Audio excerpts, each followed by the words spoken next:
Hello, everybody. My name is Bruce Montgomery, and this is my colleague, Tracy Priest. Hello, everybody. And we're with The Road to Retail. On our podcast, Tracy and I hope to offer tips, insights, ideas, and examples of how small, emerging, and challenger CPG, consumer packaged goods, brands can build their business.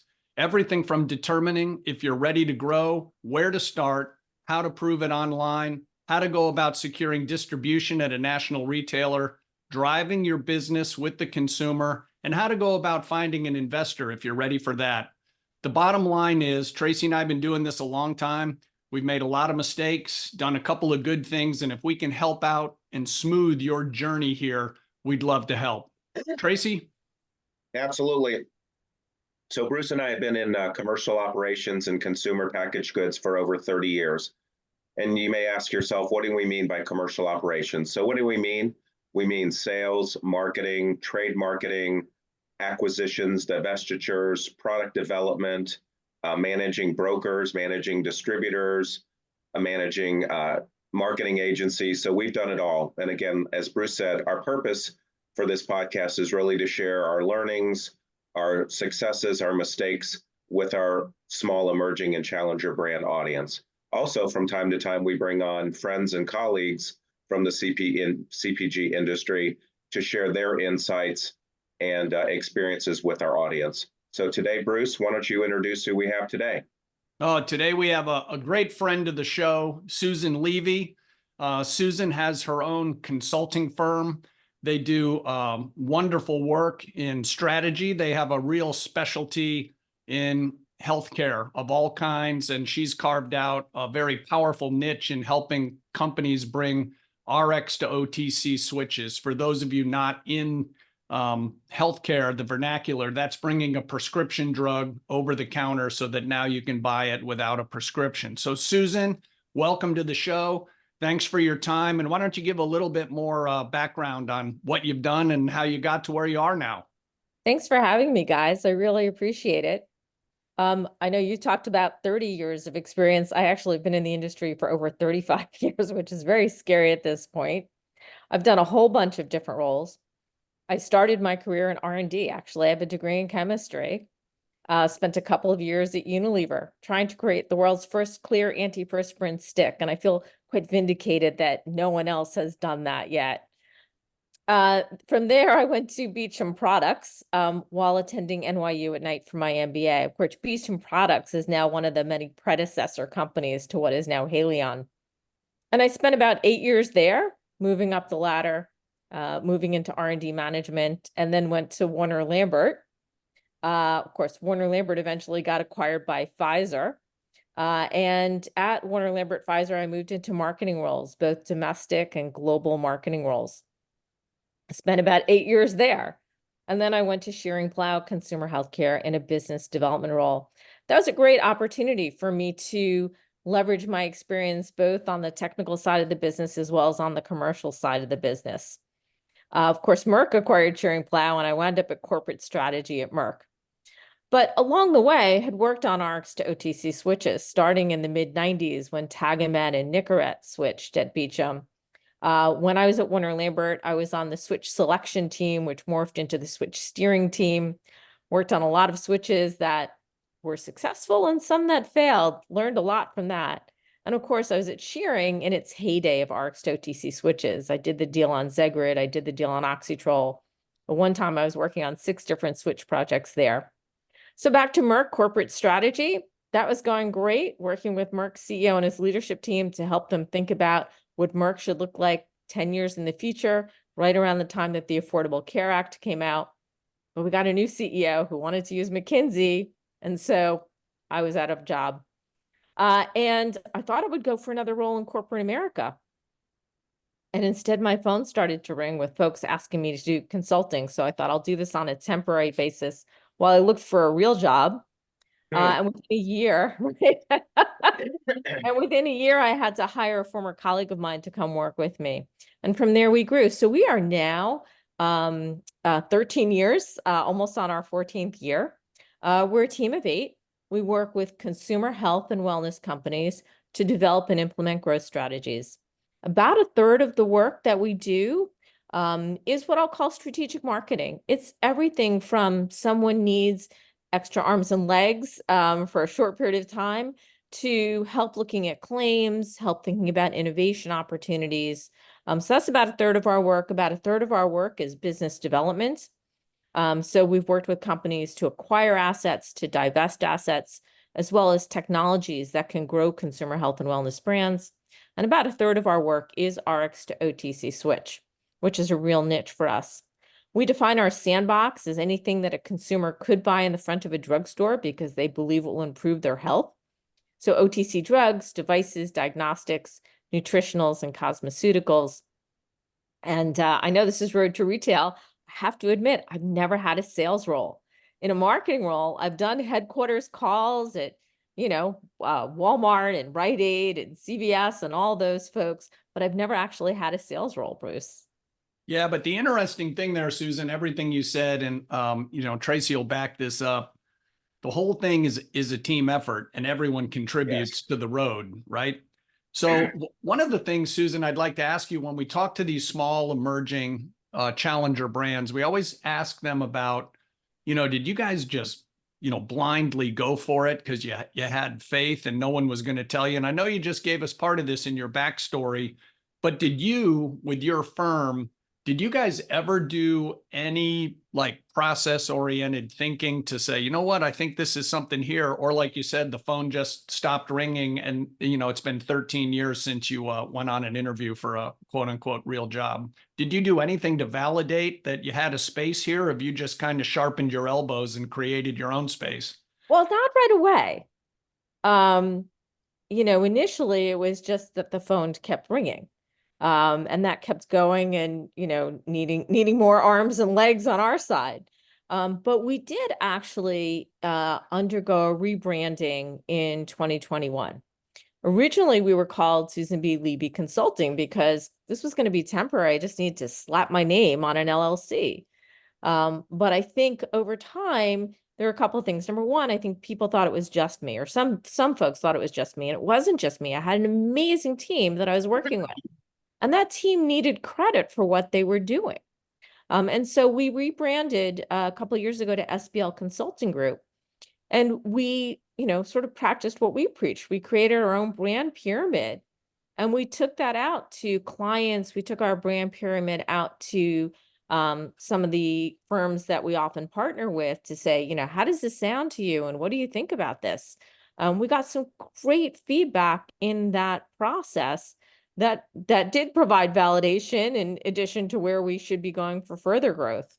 So, but it took a while until we got to that point. Yeah, but that's good. I mean, one of the things Tracy and I talk about all the time is everything can't be a jump ball every day. So sometimes, like you said, you kind of pulled back and validated some ideas to make sure that, you were on a correct path. Tracy? First of all, Bruce, nice correlation to basketball. So I like your analogy. Excellent. Jump ball. And Susan, I compliment you on, and for our small emerging brand audience this morning, it's really critical that you went to your customers and said, what do you think? So that translates obviously to building a brand.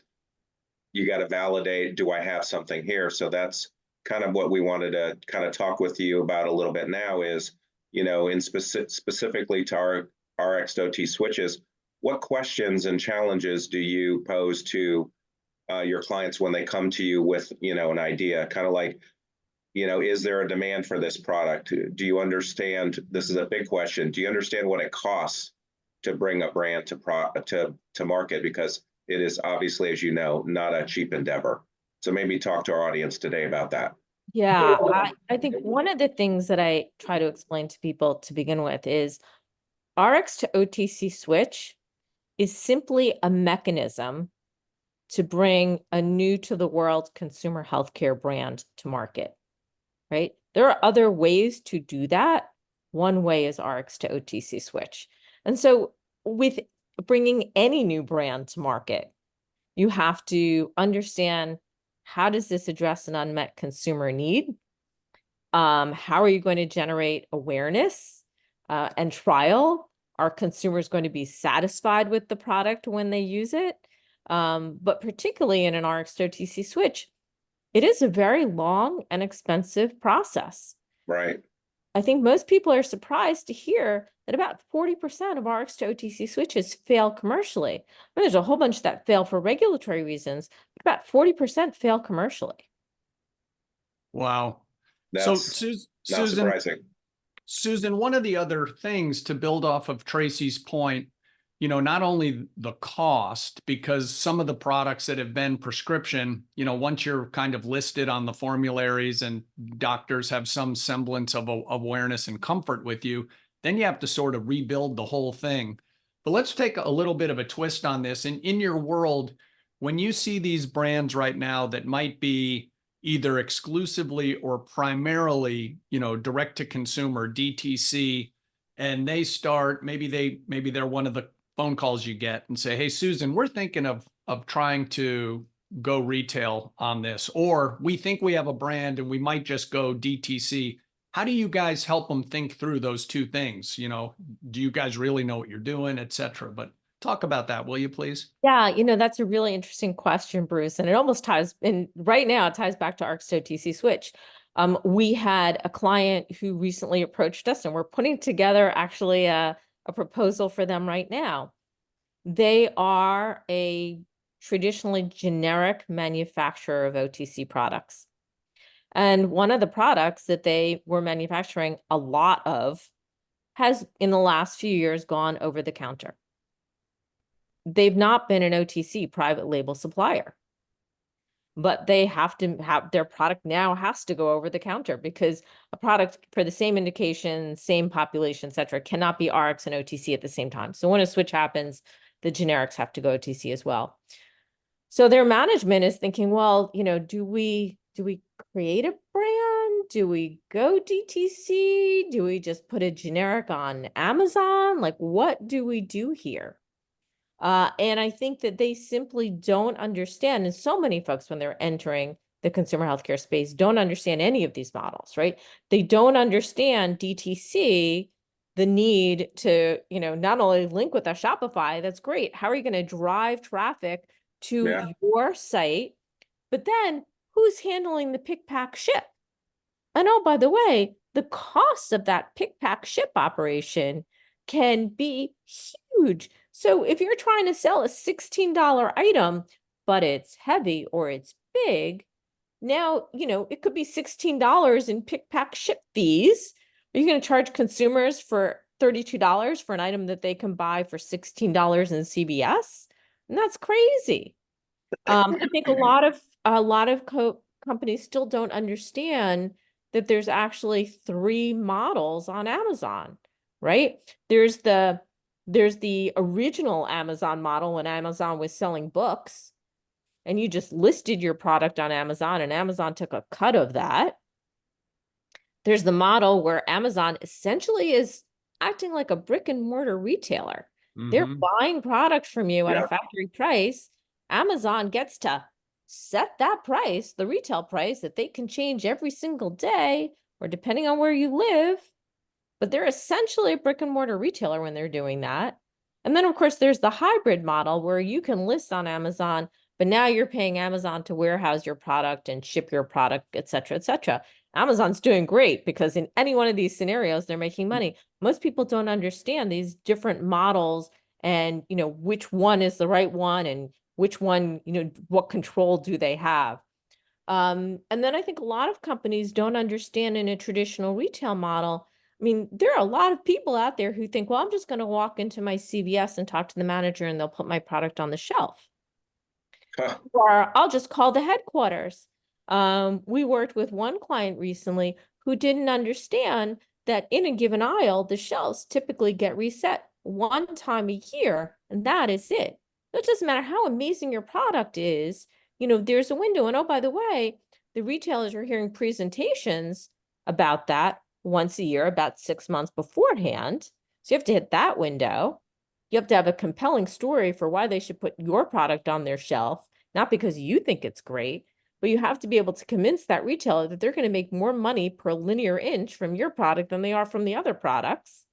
And so, I mean, they're so, helping people understand the dynamics and which is right for them and how much they're going to spend. It doesn't matter if it's an Rx to OTC switch or a new up and coming product. You know, you need to be able to generate awareness, trial. You can't have trial without distribution, and then repeat.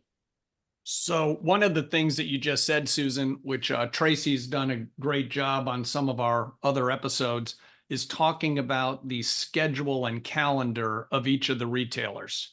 You know, you have to understand that because there's a call for new items, there's line reviews, there's the acceptances, there's ads, deletes, there's store count expansions. And unless you are someone like, I can't even figure, Procter and Gamble doing something so massive that you're willing to pay for a reset off cycle, you're just going to have to wait. You're just going to have to wait. So one other thing I'd like you to go a little bit deeper on, Susan. Tracy and I talk about this all the time, and many of our guests bring it up. And you've already hit on it a little bit, but we just like to drive home the need and importance of differentiation, and not differentiation just in the mind of the brand owner, because of course, as Tracy says, my baby's beautiful. You know, how is it different? Do you have data? Is it going to sell better than whatever I'm going to replace? So how do you guys think about and talk to your clients and challenge them around differentiating their product versus the current competitive set? Great question. Yeah, that's a great question, Bruce. I think one of the other things that we struggle with sometimes with a lot of clients is we have a lot of folks who come to us who are, you know, inventors, and they've got a patent and they've advanced the science. And at the end of the day, consumers aren't buying science for the sake of science. It's all about what's in it for me. What's the benefit for me? So you need to be able to address that. And if portability isn't a concern for consumers in a given category, then it doesn't matter if you've made it more portable. If palatability isn't a concern. So, you know, we need to understand what are the unmet consumer needs in a given category. And there are some scrappy ways to do that. You know, whether you're starting with even just looking at negative reviews on Amazon, or if you're looking at, you know, doing a little bit of limited market research, you can understand that. But then the other thing is, you know, we have folks who come to us, and in order to address an unmet need, they've created this giant contraption thing, either physically or financially. And, you know, you can't be charging, you know, consumers are only willing to pay so much more for additional benefits. I think a lot of the entrepreneurs that we work with don't understand how much money the drugstore wants from you to put your product on the shelf in their store. And they go, oh, that's unfair. Oh, they've got to pay for their electricity. They got to pay for their employees. They have to pay for their real estate. They have to pay for their shelving. You know, the retailers have bills too. So I think, you know, it's helping them think through all of those aspects as well. So it can't just be science for the sake of science, or just because you can build it doesn't mean that you should. Right. Tracy? Great question. And Susan, by the way, you have a really good understanding of how retail works. So maybe one of your next roles is going to be in sales. We never know. Nope. So knowing how involved you are, you know, in the self-care industry, tell us a little bit about some of the trends that you're seeing now. I know you just came back from the CES show, so maybe share with our audience a little bit about some of the trends that you're seeing. I think they'd find that fascinating. Yeah, I actually had an opportunity to go to the Consumer Electronics Show with a contingent from the Consumer Healthcare Products Association. Since March of last year, I've been fortunate to be on the board of CHPA. And this year, for the first time, CHPA actually did a curated tour of digital health at CES. I think one of the things that we're seeing trend-wise is that last year, FDA approved hearing aids to go over the counter. No? I don't know if you knew that. But I know that. So let's talk about unmet needs there, right? I mean, the consumer doesn't want a hearing aid that looks like a hearing aid.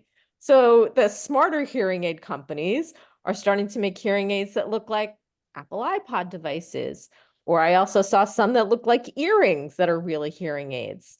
Right. One of the ones that I loved that is not in the market yet, but is coming soon, is Ray-Ban is creating glasses and using bone conductivity will serve as hearing aids. And because they'll be focused on whoever you're looking at, they're going to eliminate all the background noise. So if you're in a crowded room and I'm looking at you, now the bone conductivity will aid my hearing and looking at you. But now if I look over there, it's going to help me hear what's going on over there. I'm really excited for that.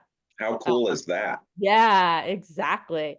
But it leads me to another question, though. All of these electronic devices, whether we're talking about, devices with blue light to kill your acne, or, fancy devices that are going to help you with your migraine, or, all of these different kinds of things, anti-wrinkle devices, all of these are retailing at like $499. So number one, at what point is the price going to come down? But number two, where are these going to be housed? Are they going to be housed in a Walgreens or a CVS? Or are we going to have them in Best Buy? Or is there going to be some kind of hybrid or new retail model for all of these electronics? Because I do believe that consumers want less pills and potions and other modalities to treat their health. But this is the future, right? This is absolutely the future. And I do believe that a lot of these devices are going to be very effective in improving our health without ingesting things or putting potions on our face. But what is that going to look like at retail? So Susan, a follow-up there. What concerns do you see that are top of mind with the American consumer that they think or hope that they can treat over the counter? A couple of years ago, it was sleep, anxiety, and pain, kind of general pain. And there were some real comprehensive studies like the very first post-COVID. But what are you seeing now? You probably have a lot more traffic in your inbox than certainly I do. Yeah, I mean, I think the industry as a whole is always concerned about having consumers trust what they buy. Mm-hmm. There are always going to be bad actors out there.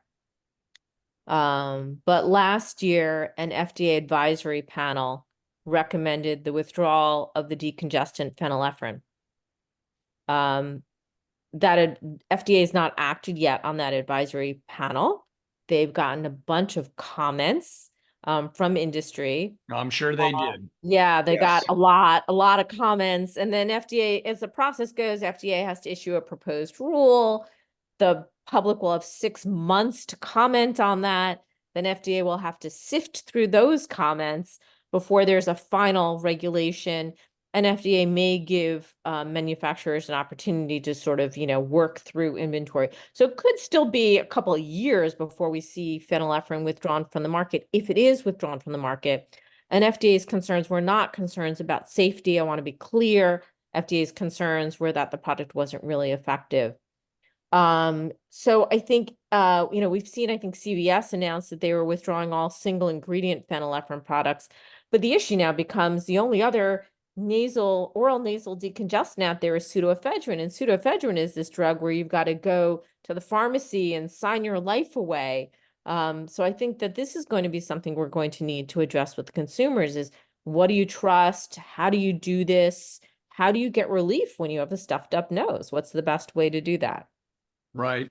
So going on here, I've had the opportunity to work with foreign companies in the past.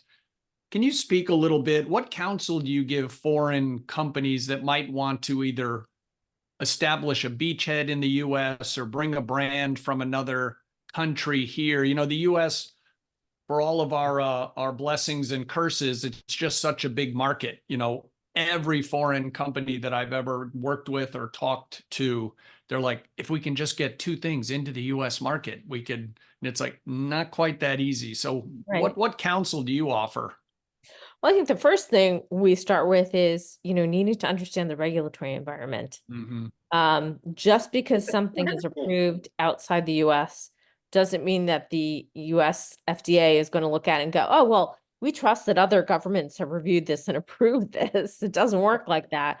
And in fact, there are some products that are approved as devices in Europe that are considered drugs in the US, depending on the mechanism of action. So the first thing is to understand the regulatory environment and the challenges that could create here. But then it's sort of the same conversation about, what is your strategy to get this to market? Are you doing online only? Are you doing DTC? Are you trying to get into brick and mortar? How does this compare to the competitive set in the US? Often there's a different competitive set in the US than there is in other countries, right? And different consumer attitudes than there are in other countries.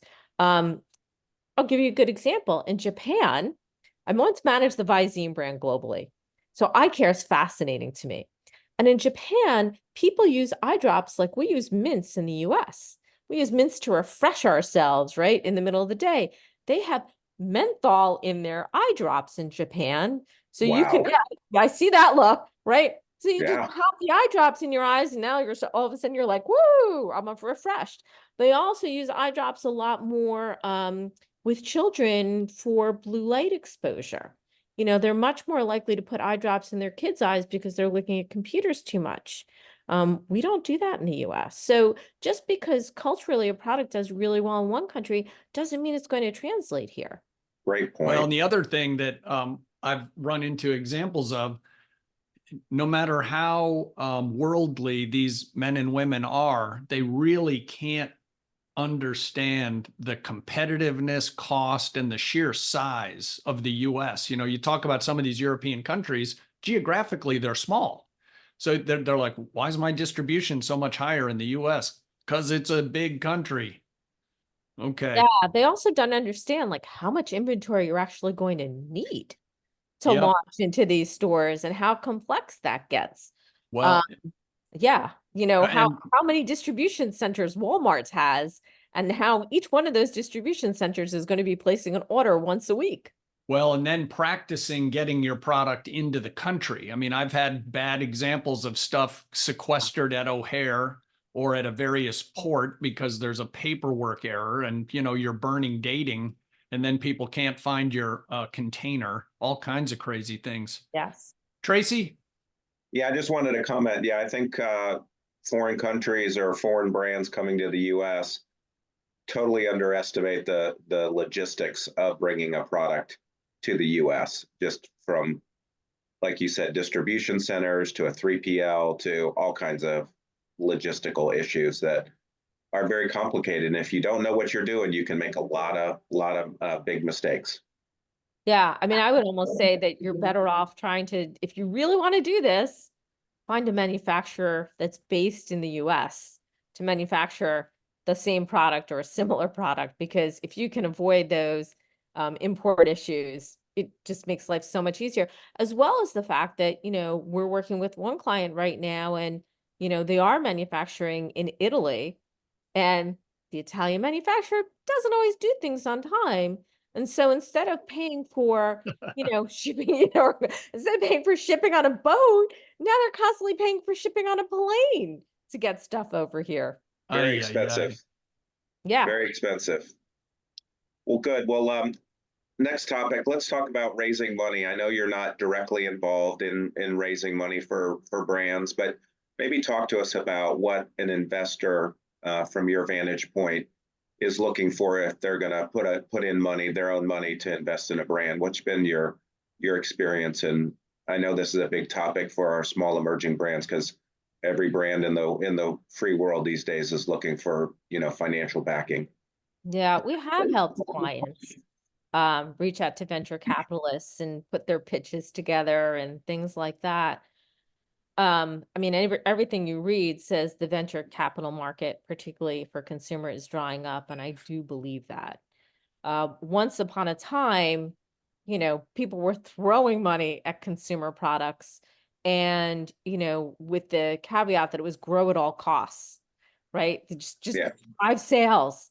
And now we're seeing that it really is important to either be profitable or have a very clear actionable short-term path to profitability in order to get investors' attention right now. They're not looking to invest, forever and ever and ever. They want to understand, when's the money coming back to me? Right. Yeah, and how big will it be when it comes back? Yes. So, Susan, real quick, thank you again for coming on the show here today. If people wanted to reach out to you or learn more about your firm, what's the best way to get in touch with you? Thanks, Bruce. So I would say the first thing is take a look at our website, which is www.sblconsultinggroup.com. People are welcome to text me or call me. I'll give you my cell phone. It's 973-713-3637. Or you can email me, which is susan@sblconsultinggroup.com. Wow, you're only the second guest that's ever been insane enough to give out their mobile number. So I salute you. Absolutely. That's an excellent business development tactic. I'm happy to spend 15 minutes with anyone. I always learn something in the process. Exactly. All right, Tracy, I think we're ready for the big finish here. Absolutely. Well, first of all, thank you, Susan, so much for being on. Very insightful today. Loved your insight, and I think our audience is really going to enjoy it. So we do post our podcast every 2 weeks. So we encourage you, please subscribe to our channels, YouTube, Spotify, and iTunes.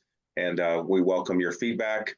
And if you need any help, please reach out to us. But again, thank you, Susan. And we appreciate your time today, and look for this podcast to be posted here very soon. Good luck out there, folks. Thank you.